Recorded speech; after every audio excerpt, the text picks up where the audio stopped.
सुप्रभात, नमस्कार। आप देख रहे हैं संसद टीवी। आपके साथ मैं हूं पराक्रम सिंह शेखावत। टॉप न्यूज में आप सभी का स्वागत है। अगले आधे घंटे टॉप न्यूज में हम आपको बताएंगे देश और दुनिया की तमाम बड़ी खबरें, बताएंगे आपको आर्थिक जगत और खेल जगत से जुड़े समाचार भी। आइए शुरुआत करते हैं सुर्खियों के साथ।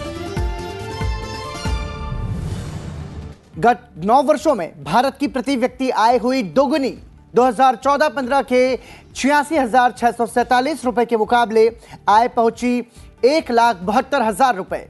आय का असमान वितरण अभी भी बना हुआ है चुनौती।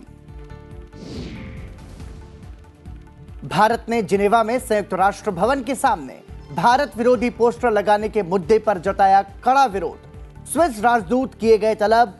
स्विस राजदूत ने कहा, भारत की चिंता से स्विट्जरलैंड सरकार को करा दिया गया है अवगत। रक्षा मंत्री राजनाथ सिंह स्वदेशी विमानवाहक पोत आईएनएस विक्रांत पर पहली बार आयोजित कमांडर सम्मेलन में होंगे शामिल।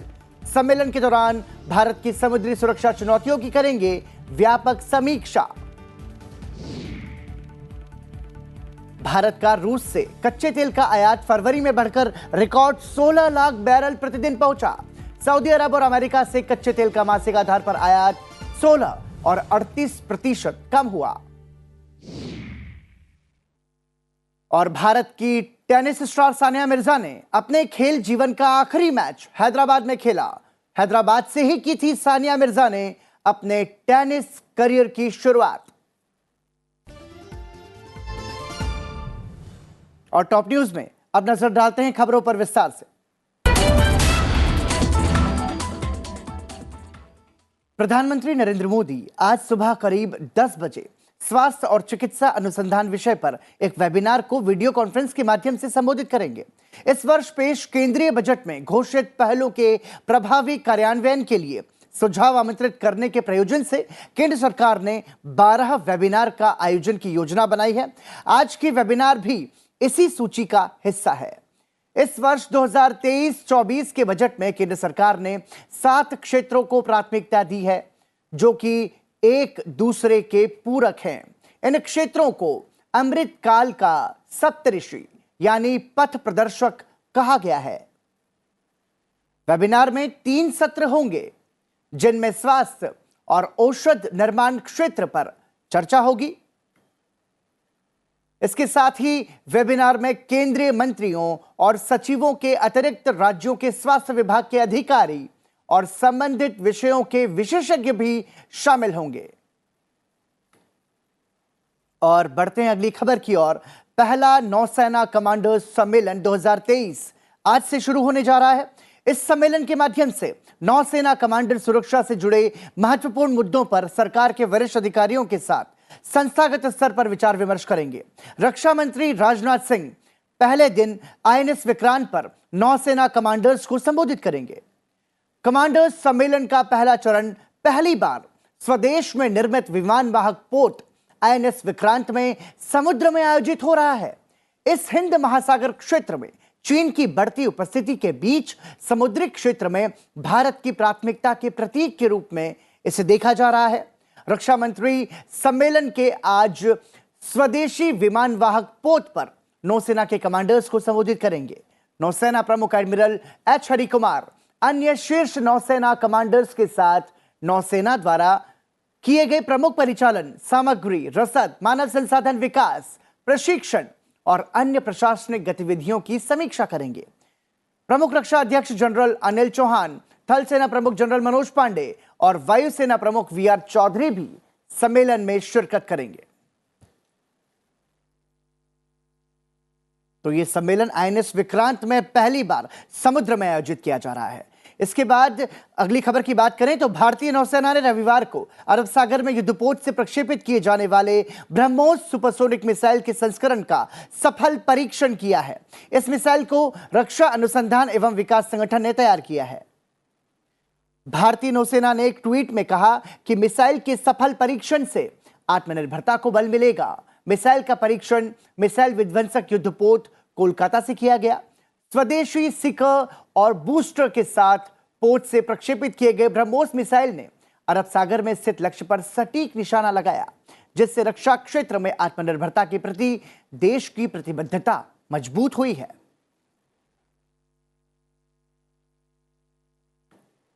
वहीं भारत ने जिनेवा में संयुक्त राष्ट्र भवन के सामने निराधार और दुर्भावनापूर्ण भारत विरोधी पोस्टर लगाने के मुद्दे को लेकर विरोध करते हुए रविवार को स्विस राजदूत को तलब किया है। भारत में स्विट्जरलैंड के राजदूत रॉल्फ हैकनर ने कहा कि दूतावास ने पूरी गंभीरता के साथ स्विट्जरलैंड को भारत की चिंताओं से अवगत कराया है। संयुक्त राष्ट्र मानवाधिकार परिषद के एक सत्र के बीच जिनेवा में संयुक्त राष्ट्र भवन के बाहर कुछ ऐसे पोस्टर्स लगाए गए जिनमें अल्पसंख्यकों और महिलाओं के उत्पीड़न का आरोप लगाया गया था।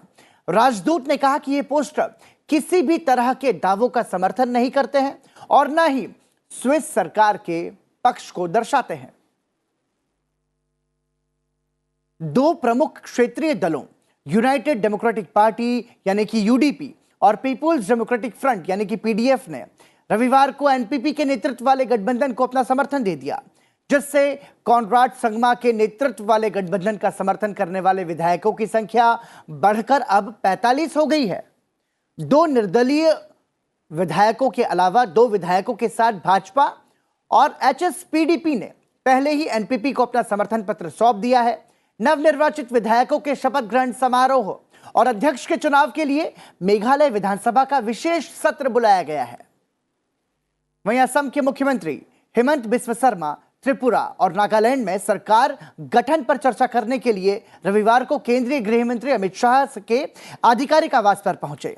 इस दौरान भाजपा के राष्ट्रीय अध्यक्ष जेपी नड्डा और नागालैंड के निवर्तमान मुख्यमंत्री नेफ्यू रियू भी मौजूद रहे। आपको बता दें कि शपथ ग्रहण समारोह 7 मार्च को आयोजित किया जाएगा, यानी कि कल। असम के मुख्यमंत्री हिमंता बिस्वा शर्मा ने ट्वीट कर बताया कि केंद्रीय गृह मंत्री अमित शाह से मुलाकात कर नागालैंड विधानसभा चुनाव में उनके समर्थन के लिए उन्होंने आभार व्यक्त किया। उन्होंने दोनों को 7 मार्च को होने वाले शपथ ग्रहण समारोह में भी आमंत्रित किया है। त्रिपुरा में 32 सीटें जीतकर भाजपा ने बहुमत हासिल किया, जबकि नागालैंड में नेशनलिस्ट डेमोक्रेटिक प्रोग्रेसिव पार्टी सबसे बड़ी पार्टी बनकर उभरी है और भाजपा के साथ मिलकर उसने बहुमत भी पा लिया है। और इस खबर के साथ ही टॉप न्यूज में फिलहाल रुक रहे हैं एक छोटे से ब्रेक के लिए। ब्रेक के बाद आपको बताएंगे टॉप 10 न्यूज, अंतर्राष्ट्रीय खबर, आर्थिक जगत से जुड़ी खबरें और खेल समाचार भी। बने रहिए हमारे साथ।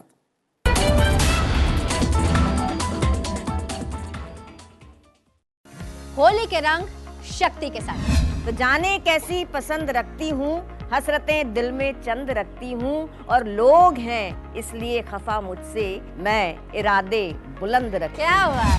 ज़मीं पर लोग जब भूलेंगे हमको, हमारा जिक्र होगा आसमां में, हमेशा साथ देगी ये तुम्हारा, किरण को साथ रखना कारवां। इम्तिहान हर कदम रोज देने पड़े, राम का नाम ले जी गई। जो भी भाव से जुड़ेगा सद्भाव होगा मेरा, निर्मल नदिया का पानी बन जाऊंगी। अरमान जिनके बिछल से चले गए, उनके लिए तो जिंदगानी बन जाऊंगी।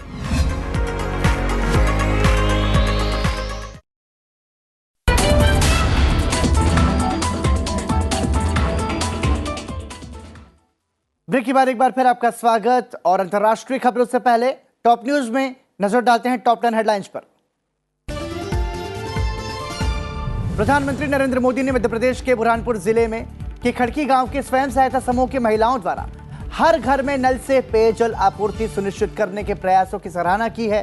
प्रधानमंत्री ने इसे पूरे देश के लिए एक मिसाल बताया। केंद्रीय जल शक्ति राज्य मंत्री प्रहलाद सिंह पटेल के एक ट्वीट का जवाब देते हुए प्रधानमंत्री ने ट्वीट के जरिए सराहना की। उमेश पाल हत्याकांड के आरोपी विजय उर्फ उस्मान को प्रयागराज पुलिस की एक टीम ने आज तड़के एक मुठभेड़ में मार गिराया। उस्मान 24 फरवरी को उमेश पाल और 2 अन्य पुलिस कर्मियों को गोली मारने में शामिल था। कुछ दिनों बाद प्रयागराज में पुलिस के साथ एक मुठभेड़ में कथित तौर पर हमलावरों की एसयूवी चलाने वाले अरबाज को मार गिराया गया था। भारत सरकार ने नैनो यूरिया के बाद अब नैनो डीएपी को भी मंजूरी दे दी है। प्रधानमंत्री नरेंद्र मोदी ने कहा कि यह निर्णय हमारे किसान भाइयों और बहनों के जीवन को और आसान बनाने की दिशा में एक महत्वपूर्ण कदम है। प्रधानमंत्री ने इसे उर्वरकों के मामले में आत्मनिर्भरता की दिशा में एक और बड़ी उपलब्धि बताया। नैनो डीएपी का उत्पादन उर्वरक निगम इफ्को द्वारा किया जाएगा और यह देश की कृषि और अर्थव्यवस्था के लिए एक क्रांतिकारी परिवर्तन सिद्ध होगा। भारतीय जनता पार्टी ने मुंबई की सभी 6 लोकसभा सीटों के लोगों से जुड़ने के लिए रविवार को चरणबद्ध तरीके से एक यात्रा की शुरुआत की। पार्टी की मुंबई इकाई के प्रमुख आशीष शलार ने यह जानकारी दी। इस दौरान पार्टी के नेता लोगों से जुड़ने के लिए प्रमुख मंदिरों का दौरा करेंगे।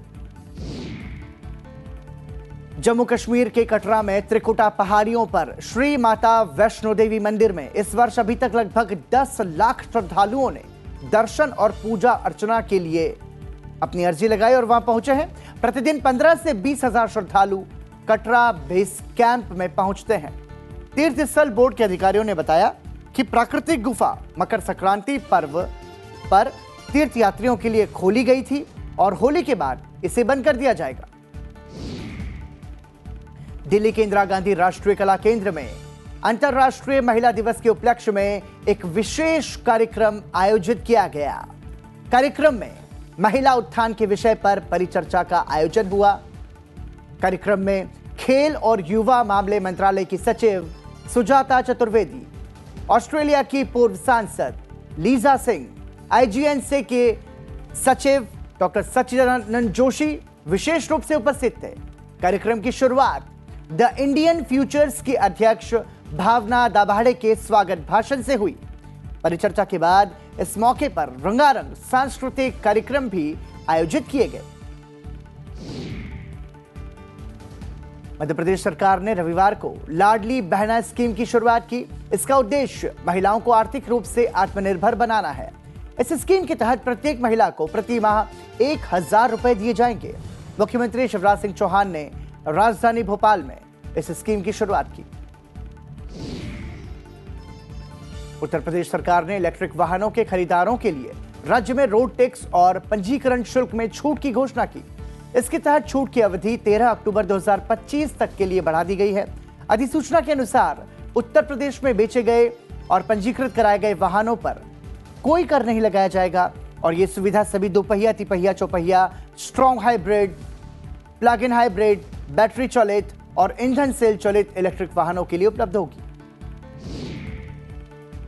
पंजाब में सत्तारूढ़ आम आदमी पार्टी ने कहा कि इस महीने के अंत में अमृतसर में होने वाली G20 बैठक निर्धारित समय पर आयोजित की जाएगी, क्योंकि कुछ विपक्षी नेताओं ने यह आशंका जताई थी कि केंद्र अजनाला की घटना के बाद कानून व्यवस्था की चिंताओं को लेकर कार्यक्रम को स्थानांतरित कर सकता है।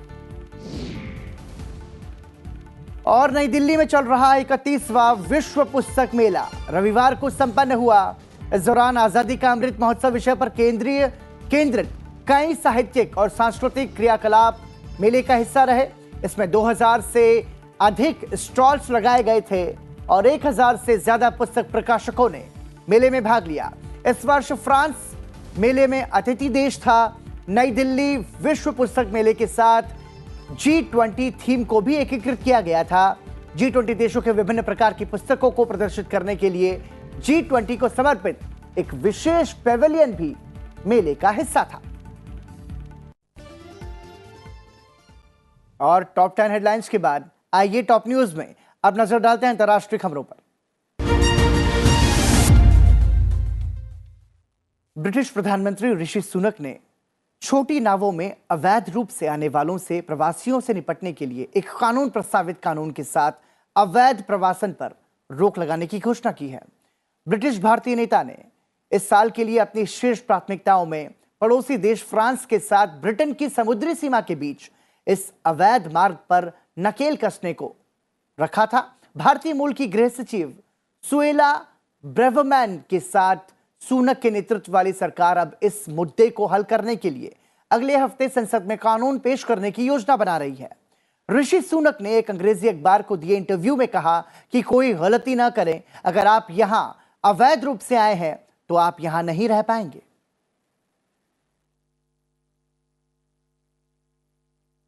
वहीं चीन ने आने वाले वर्ष के लिए अपने रक्षा बजट में 7.2% की वृद्धि की घोषणा की है, जो साल 2022 की तुलना में सिर्फ 0.1% अधिक है।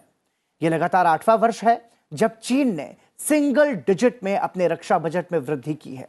चीन का यह बजट दुनिया का दूसरा सबसे बड़ा सैन्य बजट है। बात करें साल 2023 के आंकड़ों की, तो इस साल 1.55 ट्रिलियन युआन यानी कि करीब 224 बिलियन अमेरिकी डॉलर का रक्षा बजट पेश किया गया है। चीन के वरिष्ठ अधिकारी के मुताबिक इस साल उन्होंने विकास लक्ष्य को करीब 5% निर्धारित किया है। वहीं उच्च विदेशी ऋण और कमजोरी स्थानीय मुद्रा से जूझने के बीच पाकिस्तान के रूस के साथ एक सौदा किया है, जिससे उसकी दिक्कतें बढ़ सकती हैं। दरअसल पाकिस्तान रियायती दरों से रूस से कच्चा तेल खरीद रहा है। खबरों की माने तो रूस अगले महीने तक पाकिस्तान को कच्चे तेल की अपनी पहली खेप भेजेगा। रिपोर्ट में कहा गया है कि मॉस्को से पहली खेप अगले महीने के अंत तक आ जाएगी, जिससे भविष्य में एक बड़े सौदे का मार्ग प्रशस्त होगा। वहीं पाकिस्तान को अमेरिकी डॉलर की भारी कमी का सामना करना पड़ रहा है। उसी मुद्रा में रूसी कच्चे तेल के लिए भुगतान करना एक चुनौती हो गया। एक साल बाद भी रूस और यूक्रेन के बीच युद्ध लगातार जारी है। रूस ने उत्तरी यूक्रेन के खार्किव प्रांत में जोरदार हमला किया। रूसी हमले के चलते कई घर नष्ट हो गए और एक व्यक्ति की मौत भी हो गई। आपको बता दें कि कुपियांस्क शहर रूस की सीमा से करीब 30 किलोमीटर दूर है और करीब 6 महीने पहले रूसी जमीनी सेना के इलाके से हटने के बावजूद यह इलाका लगातार हमलों का शिकार हो रहा है। जर्मन चांसलर ओलाफ शोल्ज ने रूस की मदद के मामले में चीन को 2 टूक शब्दों में चेतावनी दी है। उन्होंने कहा कि अगर यूक्रेन में मॉस्को के युद्ध के लिए चीन ने रूस को हथियार भेजे तो इसके बुरे परिणाम होंगे।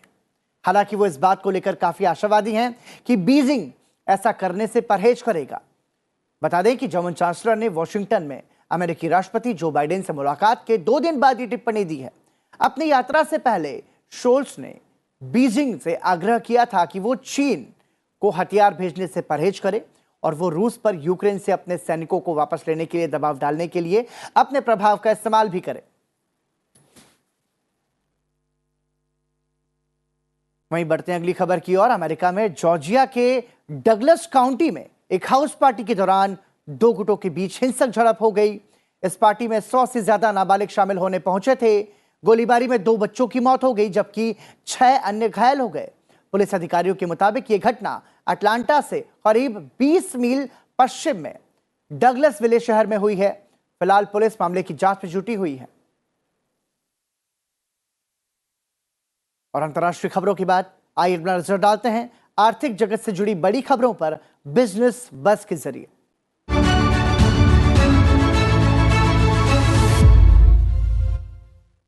नरेंद्र मोदी सरकार के सत्ता में आने के बाद से यानी कि 2014-15 से भारत की प्रति व्यक्ति आय वर्तमान मूल्य के लिहाज से दोगुनी होकर 1,72,000 रुपए हो गई है। 2014-15 में यह 86,647 रुपए थी। हालांकि आय का असमान वितरण अभी भी एक बड़ी चुनौती बना हुआ है। आधार वर्ष 2011 के स्थिर मूल्य को पैमाना माने तो प्रति व्यक्ति आय 2014-15 में 72,805 रुपए थी, जो 35% बढ़कर 2022-23 में 98,118 रुपए हो गई है। राष्ट्रीय सांख्यिकी कार्यालय एनएसओ द्वारा जारी आंकड़ों के मुताबिक कोरोना के दौरान प्रति व्यक्ति आय में गिरावट आई। हालांकि बाद में स्थिति सुधरी और 2021-22 और 2022-23 में इसे तेजी से दर्ज किया गया।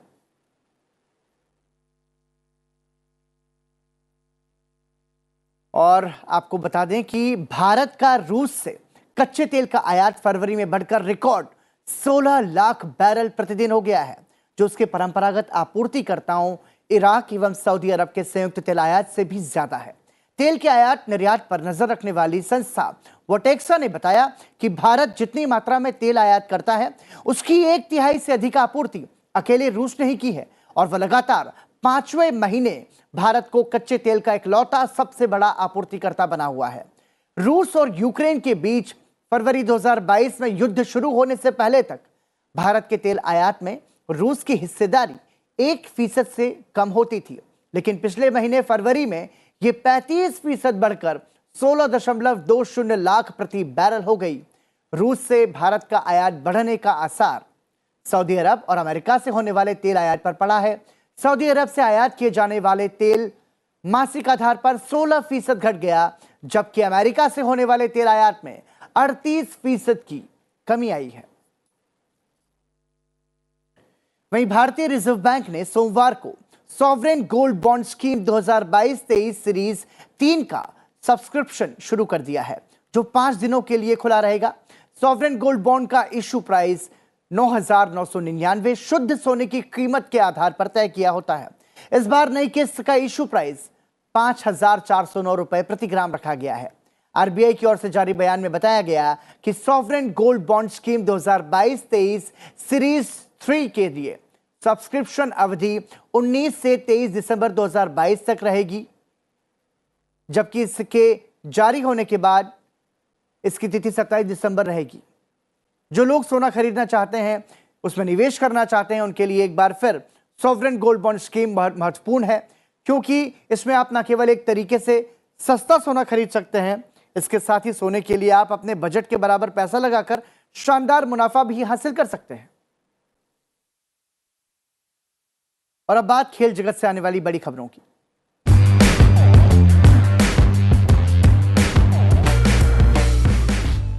भारत की टेनिस खिलाड़ी सानिया मिर्जा ने खुशी के आंसुओं के साथ एक खिलाड़ी के तौर पर अपनी शानदार यात्रा का समापन कर दिया। सानिया मिर्जा ने लाल बहादुर टेनिस स्टेडियम में प्रदर्शनी मैच में खेलकर अपने बेहतरीन करियर को आखिरकार अलविदा कह दिया। उन्होंने हैदराबाद में ही करीब 2 दशक पहले ऐतिहासिक WTA एकल खिताब के साथ बड़े मंच पर अपने आगमन के संकेत दिए थे। प्रदर्शनी मैचों में रोहन बोपन्ना, युवराज सिंह और उनकी सबसे अच्छे मित्र बेथानी मार्टिक सैंड्स, इवान डोडिग, कारा ब्लैक और मारियन बार्टोली शामिल थे। प्रदर्शनी मैचों को देखने के लिए पहुंचने वालों में बड़ी शख्सियतें भी पहुंची, जिनमें केंद्रीय कानून मंत्री किरेन रिजिजू, भारतीय क्रिकेट टीम के पूर्व कप्तान मोहम्मद अजहरुद्दीन सहित सानिया मिर्जा टेनिस अकादमी के छात्र भी शामिल थे। शेष भारत की टीम ने 25वीं बार ईरानी कप पर कब्जा कर लिया है। उसने फाइनल में मध्य प्रदेश को 238 रन से हरा दिया। शेष भारत लगातार दूसरी बार चैंपियन बना है। इससे पहले वो 2019-20 सीजन में सौराष्ट्र को हराने में कामयाब रहा था। 2020-21 में कोरोना महामारी के कारण ईरानी कप का आयोजन नहीं हुआ था। मध्य प्रदेश के खिलाफ दोनों पारियों में शतक लगाने वाले यशस्वी जायसवाल को player of the match award दिया गया। मध्य प्रदेश को जीत के लिए अंतिम दिन 356 रन चाहिए थे, लेकिन मेजबान टीम कोई कमाल नहीं दिखा पाई और उनकी टीम महज 198 रन पर सिमट गई और 238 रन से मुकाबला हार गई। मुंबई के ओपनर यशस्वी जायसवाल ने पहली पारी में 213 और दूसरी पारी में 144 रन बनाए। इसी के साथ टॉप न्यूज में आज के लिए इतना ही, लेकिन जाते जाते आपको छोड़े जाते हैं आज के दिन यानी कि 6 मार्च से जुड़े इतिहास के साथ। मुझे दीजिए आज्ञा, देखते रहिए सनसेट टीवी। नमस्कार, आप सभी का दिन शुभ हो। 6 मार्च साल 1957 को घाना देश स्वतंत्र हुआ। स्वतंत्रता से पूर्व घाना ब्रिटिश साम्राज्य के अधीन था। घाना गिनी के खाड़ी पर स्थित पश्चिमी अफ्रीका का एक प्रजातंत्र देश है। यहाँ रहने वाले निवासी मुख्यतः निग्रो जाति के हैं। अक्रा घाना की राजधानी होने के साथ ही इस देश का सबसे बड़ा शहर है। इस देश की अंतर्राष्ट्रीय सीमाएं पश्चिम में आइवरी कोस्ट, उत्तर में बुर्किना फासो और पूर्व में टोगो से मिलती हैं। घाना शब्द का अर्थ है लड़ाकू राजा। घाना को गोल्ड कोस्ट के नाम से भी जाना जाता है। यहाँ अंकोबरा और वोल्टा नदियों के किनारे अधिक मात्रा में की गई सोने की खोज के कारण इस देश को गोल्ड कोस्ट कहा गया।